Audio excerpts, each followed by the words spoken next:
off the coast of Venezuela. There's going to be more to this show, and I'm going to ask you from a different angle. And it's not going to be about the Venezuelans, but bear with me for a moment because I want to hear from you folks on this.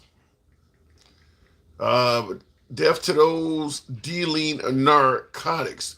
I mean, like at the end of the day, I suppose we have no way to deny the fact that fentanyl, for instance, is a potentially lethal substance. So, um, is what President Trump doing indeed making America safer? Give me 1 second here. Almost. Damn device is a little bit slow here. I just want to make sure I got everything else in here. We should be live within a minute here. Not even a minute.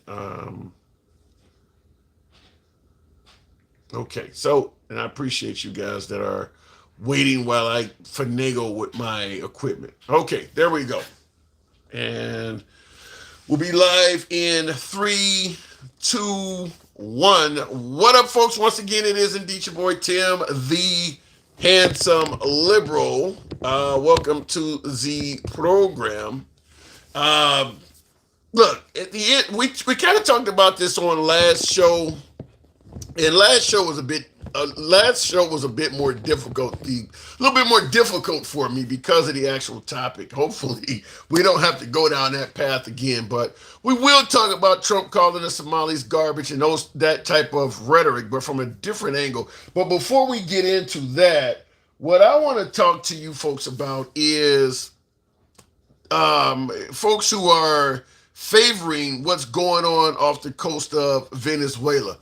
And I want to ask it to you from a reverse standpoint. Now, if you've seen shows like Locked Up Abroad, or I think it's called Banged Up Abroad in some other countries, and I used to live overseas, it was called Banged Up Abroad, not Locked Up Abroad. It was called Banged Up Abroad.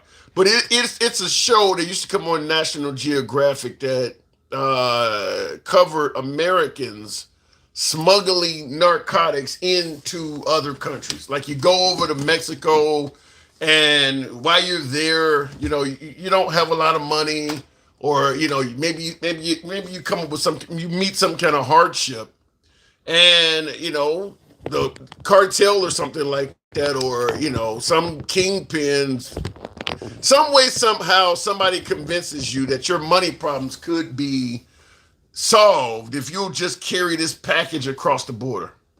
Americans fall into this all the time, where they end up, there's been plenty of Americans that have tried to carry narcotics across the border, and they get caught. They do get caught as well.